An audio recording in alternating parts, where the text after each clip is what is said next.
Монгол үндэсний олон нийтийн радио телевиз Монгол улсын дээд шүүхийн тамгын газартай хамтран шүүхийн ил тод нээлттэй байдлыг нэмэгдүүлж, иргэдийн эрх зүйн боловсролыг дээшлүүлэх зорилгоор шүүхийн цаг нэвтрүүлгийг цувралаар бэлтгэн хүргэдэг үлээ. Үзэгч та яг одоо 3 дугаар дугаарыг хүлээн авч үзэхэд бэлэн боллоо. Энэ удаагийн дугаарт бид 2026 оны 1-р сарын 1-ний өдрөөс үйл ажиллагаагаа эхлүүлэх гэр бүл хүүхдийн хэргийн шүүхтэй холбоотой мэдээллийг хүргэхээр бэлтгэлээ. Монгол улсын үндсэн хуулийн 16 дугаар зүйлийн 11 дахь хэсэгт гэр бүл их нялхас хүүхдийн ашиг сонирхлыг төр хамгаална хэмээн заасан.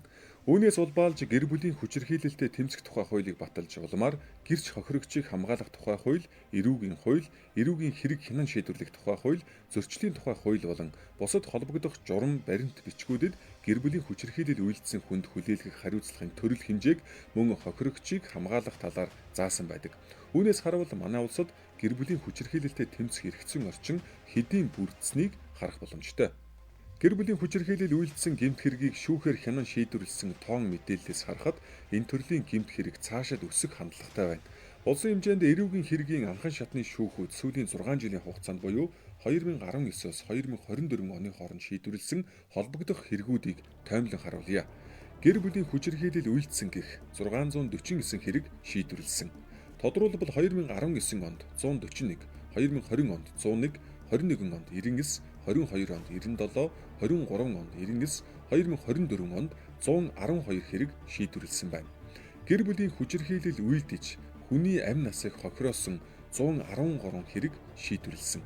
2019 онд 23, 20 онд 22, 21 онд 17, 22 онд 20, 23 онд 13, 2024 онд 18 хэрэг шийдвэрлэжээ. Гэр бүлийн хамаарал бүхий харилцаатай хүний хүчинтсэн 58 хэрэг шийдвэрлсэн. Задлж харуулбал 2019 онд 10, 20 онд 12, 21 онд 11, 22 онд 8, 23 онд 9, 2024 онд 8 хэрэг тус шийдвэрлсэн байна. Энэ шүүх бол нийслэлийн хэмжээнд анхан шатны журмаар хэргийг дагнсан байдлаар хянан шийдвэрлэх шүүх байна гэдэг нь тодорхой байгаа. Харин хөдөө орон нутгийн шүүхүүдийн хувьд бол яг энэ саяын хялбар шүүхтэйгээ адилхан гэсэн үг. Ердийн арилын шүүх нь хамт шийдэ явчих нь нийслэлийн хэмжээнд давцаалтгчны шүүхийн гэр бүлийн шүүх бол бас байгаа. Гэвч яг хууль зүйн нарийн утга харьяалын асуудал гэх мэтийн олон зүйл гарч ирэхэд бол хариулт шаардлагатсан асуулт бол хэвээрээ байгаа. Тэгэхээр эхний ээлжинд хэдүүлээ энэ шүүхийн концепцийг тодорхойлъё. Монгол улсын хувьд шүүхийн журмаар гэрлэлт цоцлолт, тэтгэлэг гаргуулах хэрэг маргааны тоо жил тутам өсөж байна. Иргэний хэргийн анхан шатны шүүхийн нийт шийдвэрлэгдэж байгаа хэргийн 10-аас 12%-ийг гэр бүлийн тухай хуулиар шийдвэрлсэн хэрэг эзэлдэг. Улсын хэмжээнд сүүлийн 5 жилд бүртгэгдсэн статистик мэдээллээс хүргэе. Энэ хугацаанд гэрлэлт цуцалсан 17,029 хэрэг шийдвэрлэжээ. Тодорхойлбол 2020 онд 2726, 21 онд 2823, 22 онд 3790, 23 онд 3707, 2024 онд 3983 байна. Мөн эцэг тогтоосон 1749 хэрэг шийдвэрлсэн. 2020 онд 402, 2021 онд 331, 22 онд 350, 23 онд 356, 2024 онд 310-ыг шийдвэрлэжээ. Тэгвэл эцэг их байх эрх хассан хэрэг 112 байна. 2020 онд 20, 21 онд 16, 22 онд 36, 23 онд 20, 2024 онд мөн 20-ыг шийдвэрлсэн. Дээр нь гэрлэлт болон гэрлэлт цоцлолтыг хүчин төгөлдөр бус гэж тооцсон хэрэг 127-г хянан шийдвэрлэжээ. Тухайлбал 2020 онд 25, 21 онд 23, 22 онд 39, 23 онд 18, 2024 онд 22 байсан. Мөн дээрх хугацаанд 7899 хүүхдэд хүүхдийн тэтгэлэг гаргуулсан байна. 2020 онд 1333, 21 онд 1297, 22 онд 1774, 2023 онд 1571, 24 онд 1924 хүүхдэд тэтгэлэг гаргуулжээ. Гэр бүлийн хүчирхийллийн хэргийн хохирогч нь шүүгдэгчтэй гэр бүлийн хамаарал бүхий харилцаатай хүн байдгаараа бусад гэмт хэрэгүүдээс онцлогтой. Тус гэмт хэрэгтээ үр дүнтэй тэмцэх, урьдчилан сэргийлэх болон хохирогчийг хамгаалах үүднээс дэлхийн улс орнууд гэр бүлийн хүчирхийлэл үйлдэх гэмт хэргийг шийдвэрлэх шүүхийг дагнан байгуулсан байдаг. Манай улсын хувьд ил жишгийг даган гэр бүлийн хүүхдийн хэргийг хянан шийдвэрлэх дагнасан шүүхийн үйл ажиллагааг 2026 оны 1-р сарын 1-ний өдрөөс эхлүүлэхээр товлсон юм а. Гэр бүлийн тухай хууль, гэр бүлийн хэрэг хэн шийдвэрлэх ажиллагааны хууль шинжилэн найруулга бол төслийн хэмжээнд явж байгаа. Тэгэхээр яг энэ цаг үед хууль эрх зүйн орчны өөрчлөлт, за мөн шүүхийн бүтэц зохион байгуулалт, шин шүүхийн энэ үйл ажиллагаатай холбоотойгоор улсын дээд шүүх, за бусад байгууллагатай хамтраад бид нар гэр бүл хүүхдийн эрх ашиг дагнасан шүүхийн тогтолцоо гэсэн энэ сэдвтэ олон улсын эрдэм шинжилгээний хурлыг бол зохион байгуулж байгаа. Гэр бүлийг авч үлдэх нь хүүхдэд хэрэгтэй учраас энэ шүүх гэр бүлийг салгадаг, одоо гэр бүлийн гишүүдийн хооронд нь талцаж мэтгэлцүүлдэг, тэмцэлдүүлдэг ийм одоо мэтгэлцээнд процесс тулгуурсан шүүх биш. Харин гэр бүлийг авардаг, авч үлддэг, гэр бүлийг эдгээдэг гишүүдийн одоо хүүхдүүдийн сайн сайхны төлөө гэсэн ийм одоо үйл ажиллагааг бүгдийг нэгдэн зангидж хийдэг, шийдвэрийг гаргадаг. Гэр бүлийн асуудлыг эцэслэн шийддэг, өөрөөр хэлбэл нэг гэр бүл нэг шүүгч гэсэн ийм зарчим тулгуурсан шүүх байх ёстой юм байна. Канада, Австрали, Филиппин, Америк нэгдсэн улс тэргүүтээ зарим улс орнууд гэр бүлийн шүүх болон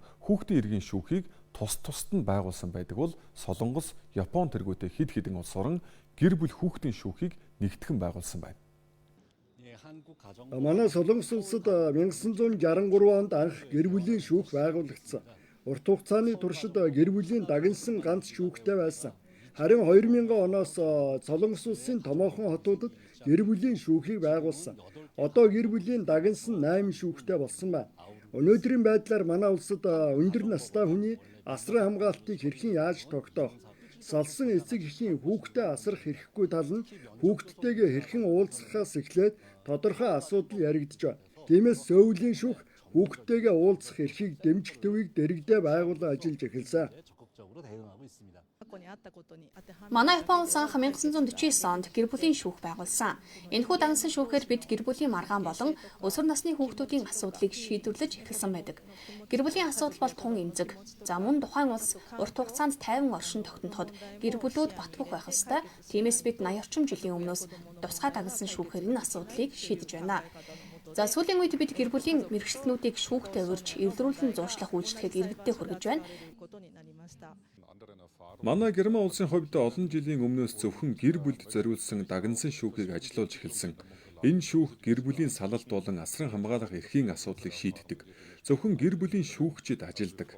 Манай улсын гэр бүлийн шүүхийн онцлог нь мэргэсэн шүүгч гэр бүлийн мэргэжилтнүүд олноороо ажилдагт байгаа юм а. Гэр бүлийн шүүхийг бид 60 жил ажилуулахдаа маш сайн мэргэшиж чадсан. Энэ хугацаанд эрүүгийн болон иргэний шүүхээс илүү чадварцсан гэж үзэж байна. Гэр бүлийн шүүхээр тухайн нийгэмд болж байгаа асуудлыг таньж мэддэг. Аливаа зүйлд шинжилсэн шийдлийг гаргах боломжтой байдаг. Жишээлбэл охидын шүүхийг байгуулснаа дурдъя. Бид ажлын туршлагаараа охидод зориулсан шүүхт зайлшгүй тусдаа байх шаардлагатай гэдгийг олж мэдсэн юм а. Гэр бүл хүүхдийн хэргийн дагнасан шүүхийн үйл ажиллагаанд зайлшгүй анхаарах хүч зүйл бол шүүхийн ажилтнууд тусгай сургалтанд хамрагдаж ур чадвар эзэмших явдал байдаг. Ингэснээр гэр бүлийн хүчирхийллийн нөхцөл байдал, хүүхэдтэй зохистой харьцах, хохирогчдын хэрэгцээ шаардлагыг илүү мэдэрч тэдний сэтгэл ханамж, аюулгүй байдалд анхаарч чадах юм. Хугацаа тулсан үед бид нар бас яаж одоо богино хугацаанд процессын хуулиудаа улсын их хурлуудад баталгаар хэлцэж байна.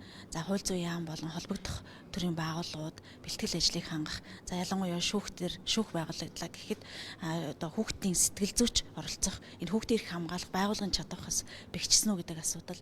За мөн шүүхтэр хүүхдэд зориулагдсан хүүхдийн оролцоог хангах шаардлагыг хангасан стандартын өрөө тасалгаанаас ихсүүлээд хуралдааны одоо процесс зохион байгуулалтад өөрчлөлтүүд ороход үүнд одоо бид бас бэлэн үү, ямар одоо өөрчлөлтүүдийг хийх ёстой вэ гэдгийг олон улсын туршлага дээр суурилж хэлцэж байна. Үзэгч таны эрх зүйн боловсролд мэдлэг нэмэхээр шүүхийн цаг нэвтрүүлгийн 3 дахь дугаарыг бид бэлтгэн өргөлээ.